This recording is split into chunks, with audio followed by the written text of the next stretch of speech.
All right, I'm a little nervous, but here we go. This is a 2014 WRX review, and we're off.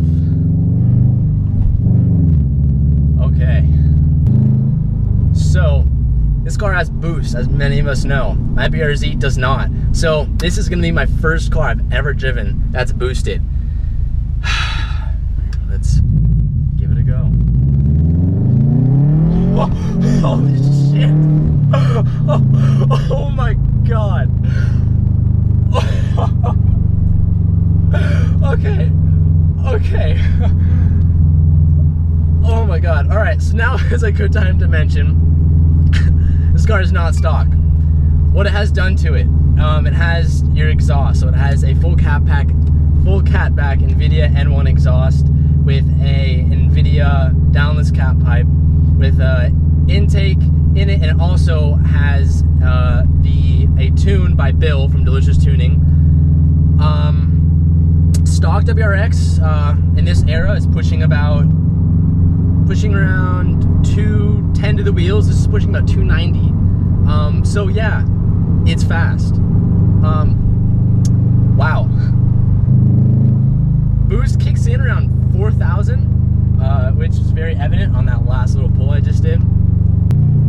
So this car belongs to my buddy Shane. He is a local friend here that I met just around the car scene and whatnot.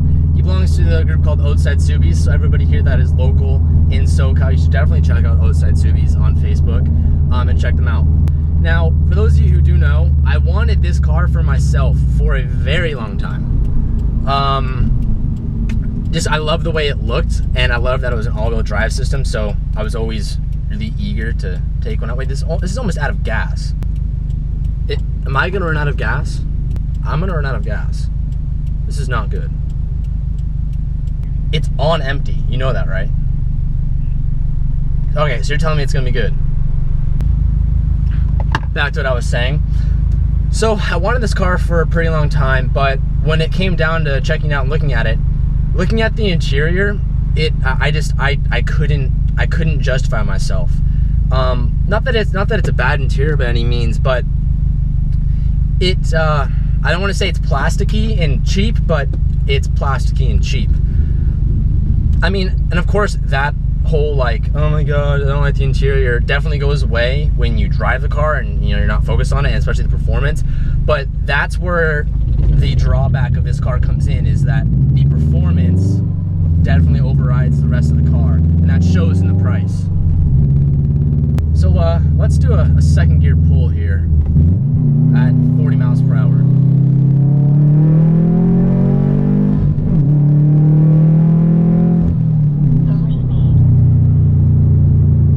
Holy shit. So you can hear the turbo spool up. It gets that good little spin noise, and God, I love turbo cars. Oh my god. So what else this car is sitting on? It's sitting on XXR rims. I think they're 527s with an 8.75 width and a 30 offset. They look good. I don't really need wheels coming from the stock ones, but Shane wanted them.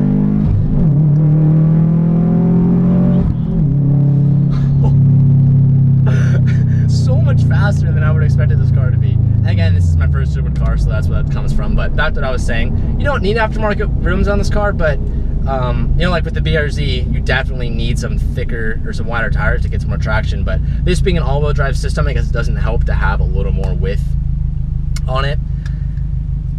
And back to that, this car is all-wheel drive, and I love it. Again, this is my first all-wheel drive car I've ever driven, and holy crap. It's just, you feel so planted, and you can feel that all the tires are pushing out power.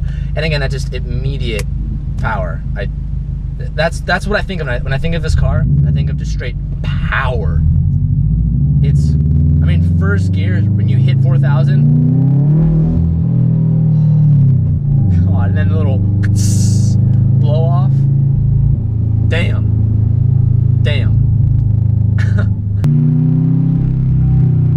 God bless tunnels.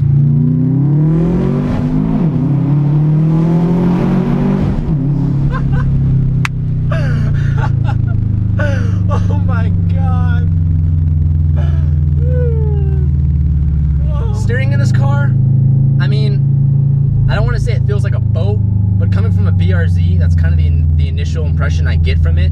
The steering's not as tight, but it definitely could use some springs or some coils to stiffen it up a little bit. There is some body roll, but it's nothing to complain of, especially at this price point. The steering wheel, I really can't complain. It's a simple 3-spoke wheel with some buttons on it and whatnot, but they don't get away in your hands or anything. I haven't had any accidents where I hit buttons or any nonsense like that. So seats in this car, I mean, it's pretty much what everybody else says they are. I think they look cool and whatnot, but as far as hugging you in and holding you in, definitely not the best seat I've ever been in. There's a lot of wiggle room, and I feel like the fabric makes you a little, I feel like it doesn't grip me as well if it was like a leather or some suede or whatnot. But once again, at a price point of this car, that's nothing to complain of.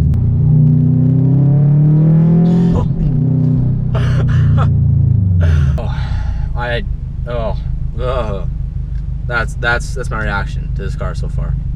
Is that right there. One thing that I am just absolutely adoring on this car is the unequal length headers. Now, all WRXs come stock with unequal length headers. That's kind of like a thing. Wait, hold on. Here we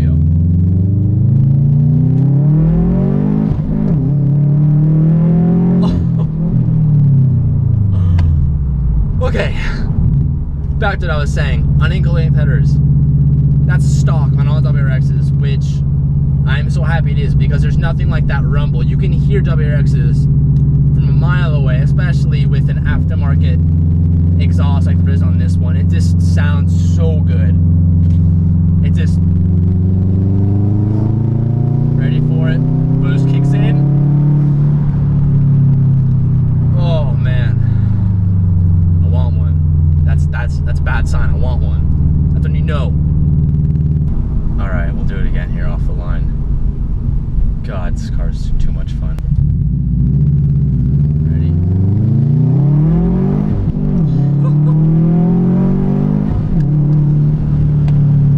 Oh my God, that was way above 60, but I won't say how much, but that was way above 60.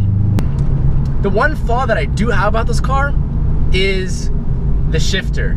I guess going along with that, kind of the transmission. The shifter is a long stick, I mean, compared to the BRZ. I don't want to say it's a long throw, but it's definitely not short.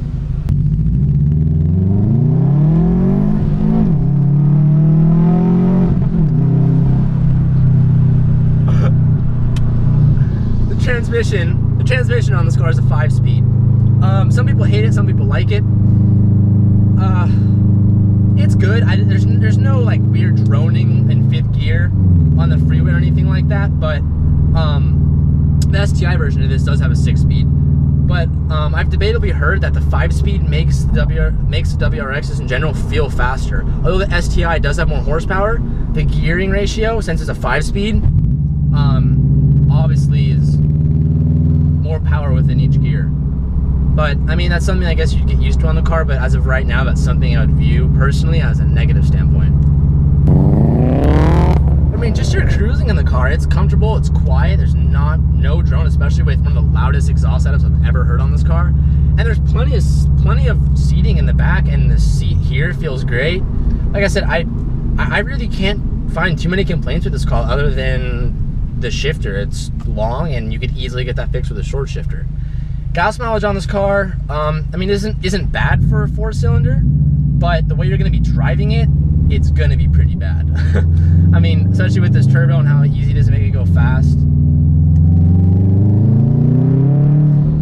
And there's no way you'll be able to keep the miles per gallon low. I guess as David Patterson says, it's miles per gallon in this car.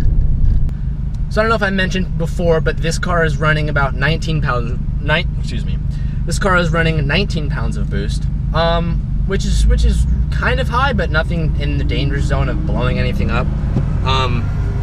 But he can go more, but I agree, this is a good daily setup for boost wise. Oh look, the minivan mounted BRZ, I can win. Whoa! I beat it. And that's the good point. That's the good thing about this car, is you have power in almost all gears, opposed to the BRZ, you don't have it.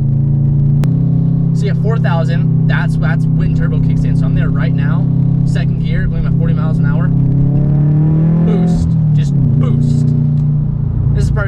probably a pretty good time to say I have fallen in love with boost, and I'm now convincing myself that I need to get a turbo on my car way sooner than I thought I needed to.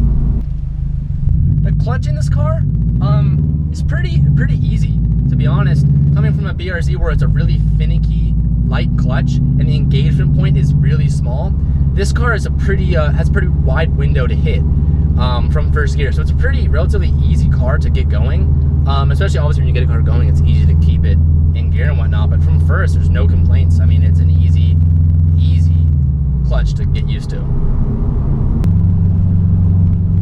Oh my God, it's sweating. And if you're wondering why I don't turn the AC on, it's because in this car, the AC does affect the power, and you do notice it. I guess that's another negative about the car, is that the AC does affect the power output, as with any car, but it's more noticeable in this car. Music. The blow-off valve, no complaints. Oh my God. This car is too much fun. And the way these are going now, I mean, brand new, I mean, right now, 2015 WRX new is 26 base. Now these, you can get a 2012, 2013 WRX for the price point of around super low 20s. And I do not see how anybody would pass up on that. Like I said, it almost makes me consider, why did I get the BRZ? But you know, for me, the big selling point was the interior. The interior of this car just isn't what I want, and you know, interior means a lot to me because I look at it and stare at it every day. So that's why this car wasn't for me. But the power is so addicting. And thank you, Passport. The power is so addicting in this car, and it's absolutely amazing. And it convinced me 100% that the turbo on the BRZ is going to come a lot sooner than I originally thought. I'm in the middle of traffic right now. And the clutch engagement is super easy. No worries on that. So there's a little proof that, you know, it's an easy clutch. All right, now for one of the lasts, I'm gonna have a roll-on dump the throttle. Here we go. From first gear at 4,000 RPMs.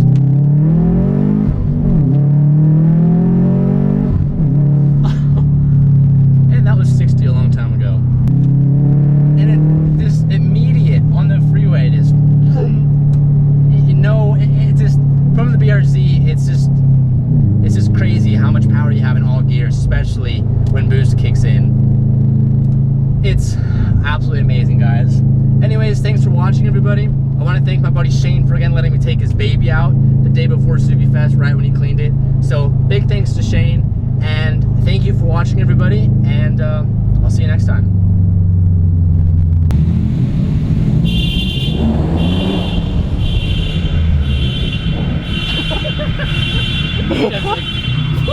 I got it.